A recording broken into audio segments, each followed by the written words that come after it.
নমস্কার। গুরু কি করেন? তৃতীয় পর্যায়। গুরু ঈশ্বরের অবতার, ব্রহ্মজ্ঞানী, ব্রহ্মনিষ্ঠ, ঈশ্বর প্রাণতা, ঈশ্বর দর্শন। আত্মা থেকে আত্মাই পায় সঞ্জীবনী শক্তি।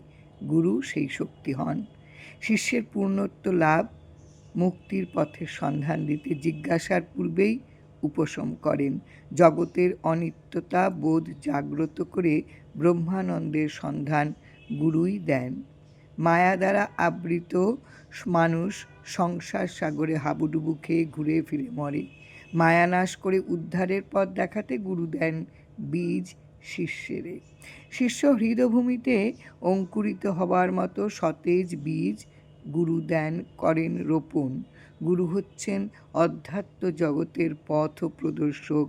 অমৃত সুধা নামে ঘোচান মায়ার বাঁধন। জয় রাম, জয় রাম।